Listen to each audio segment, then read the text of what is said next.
to switch decisions if the previous choice was wrong. Although these choice history effects are well known in the perceptual literature, they are seldom taken into account when attempting to understand the relationship between neuronal responses and perceptual reports. Used a modified version of a regression analysis, previously applied to rodent and human psychophysical experiments, to evaluate the degree to which our animals were influenced by their previous decisions. Our model consisted of sensory terms, one covariate for each stimulus orientation, and history terms, one covariate for previously rewarded trials and one for previously unrewarded trials, as well as a bias term. Sense of the relative importance of the previous trial's choice is provided by comparing the history weights to the sensory weights. Sensory weights for stimuli far away from the decision boundary are large, example 0 and 90 degrees, so the choice on trials involving these stimuli was driven almost entirely by the sensory evidence. However, for trials involving stimuli close to the decision boundary, example 46 degrees, the animal's decision was influenced to a comparable degree by the choice and reward of the previous trial as by the sensory stimulus itself. Reward was 0.31, no reward was 0.29, and weight for the 46-degree stimulus was 0.68. Cross sessions, the choice history model predicted 77.53.1% of choices, M1L, 79.43.0%, M1R, 77.03.3%, M2, 76.32.2%. The estimated bias weight, bias, agreed well with the bias measured from the psychometric function, further indicating that the model accurately predicted choices. On average, the weights for choice history were small but consistent across animals. Previous rewarded trials, reward, were weighted negatively 0.26-0.16, indicating that the animals had a weak tendency to switch choices after a rewarded trial. Weights for previous unrewarded trials were positive 0.13-0.31, indicating a tendency to repeat a choice after a previously unrewarded trial. Thus, animals adopted a win-switch, lose-stay strategy. The strategy adopted by our animals might reflect a small bias in our stimulus sequences, in which it was more common for the correct response to switch between successive trials, 54%, than to remain the same. Observed a tendency of their animals to change reports across trials, which they suggested was because of a weak bias for switching in their stimulus sequence, 52%. Alternatively, the strategy adopted by our animals might be inherent, as there is a broad range of strategies evident across individuals. Any case, to be sure that the stimulus structure was not directly responsible for the choice history weights we report, we conducted a simple simulation. We used sequences identical to those shown to our animals, but generated choices randomly, using the psychometric function. For instance, if the animal chose vertical on 75% of trials with a 48 degrees grating, we generated a vertical choice with this probability for each 48 degrees grating in our sequence. In models fit to the synthetic data, both choice history weights were indistinguishable from zero. Thus, the weights in the model fit to our data reflect the animal's behavioral strategy rather than the weak structure of our stimulus sequences. To assess the importance of the choice history terms, we compared the model described above to a no-history model, consisting only of the sensory terms. The performance of the two models were not significantly different on average. Mean no-history model, 77.43.3%, p0.2, for all three datasets and for the pooled data, paired t-test. In addition, the history model was significantly better than the no-history model, 2-test, 0.05, in only 3.29.5% of the cases, M1L, 3.211.8%, M1R, 3.89.6%, M2, 2.46.8%. For comparison, reported that the choice history model significantly outperformed a model without history terms for roughly one-half of their human subjects. Together, these analyses suggest that there is little influence of choice history on our animals' perceptual reports compared with the influence of the sensory stimulus.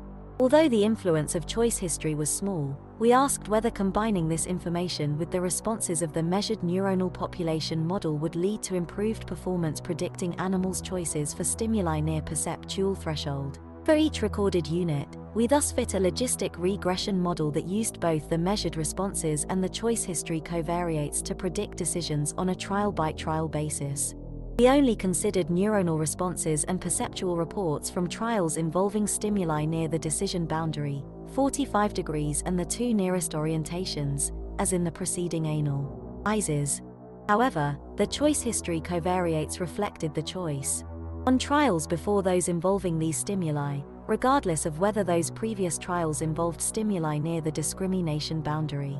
Including choice history information improved single neuron cross-validated performance from 50.42.8 to 53.24.5% for V1 units, 51.33.9 to 54.15.1% for V4. We applied a similar strategy to assess how combining choice history information with neuronal population responses improved our ability to predict the animal's decisions.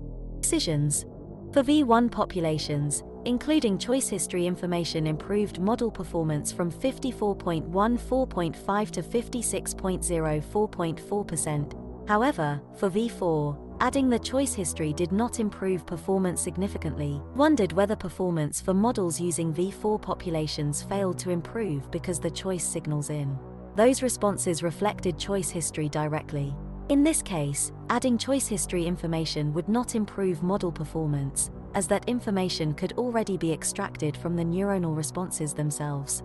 To test this possibility, we divided each session's data into two subsets, conditioned on whether the previous trial involved a vertical or horizontal choice. We then compared the performance afforded by the neuronal populations for these two subsets to the performance of models fit to responses on a subset of data involving trials with a mix of both choices in previous trials. If the choice signals in neuronal responses reflect choice history, then conditioning on the choice made in the previous trial should reduce model performance. However, model performance was not significantly different when fit to choice conditioned or mixed subsets, V1, P0.07, and 39 sessions, V4, P0.11, and 40 sessions, paired t-test. As an additional test of whether neuronal choice signals coded choice history, we assessed whether V4 units with strong choice signals were observed in sessions with strong choice history effects. We quantified the strength of choice history effects as the performance of a model based on choice history terms alone, in predicting choices, and then compared this performance to a model based on single neuron responses.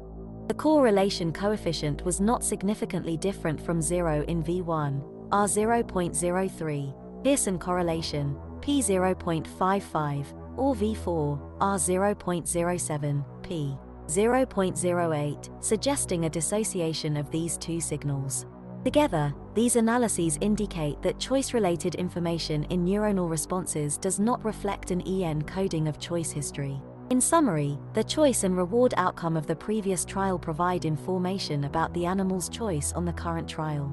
Compared with the influence of sensory information, the influence of choice history is small. Nevertheless, this information improves the ability to predict choices from measured neuronal responses. Choice history appears to be an independent predictor of performance, distinct from the choice signals present in the neuronal responses. Though we only analyzed trials in which animals maintained fixation within a 1.4 degrees window, small eye movements within that window could potentially affect the observed relationships between neuronal responses and choice. We therefore repeated our core analyses, after excluding trials in which microsaccades were detected. Briefly, we defined a microsaccade as an eye movement that remained within the fixation window, involved a velocity of 10 degrees per second or more, and persisted for at least 8 milliseconds. Events detected by our method showed a relationship between eye movement velocity and amplitude. Typical for saccades and microsaccades occurred at a rate of 1.7 events s, consistent with previous studies. Thus, 61.9% of trials contained a microsaccade. We found no significant difference in CP calculated from trials containing microsaccades with those calculated from trials that did not. Similarly, the performance of models fit to neuronal population responses was similar in the two subsets of trials. This was the performance of population models which included choice history terms. We conclude that the reported relationship between choice and neuronal responses in V1 and V4 cannot be attributed to microsaccades.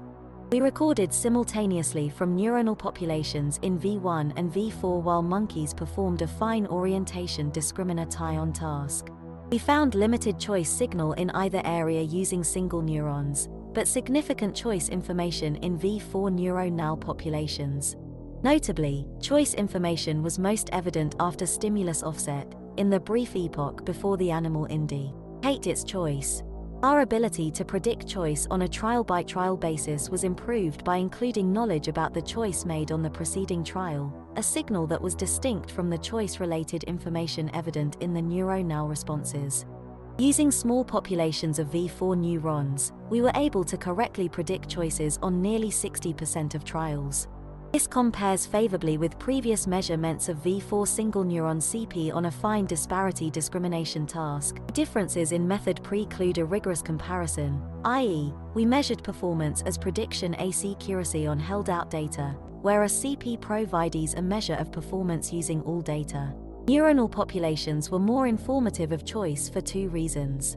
First, our models were able to focus on the neurons that provided reliable choice information in each session, and ignore uninformative neurons.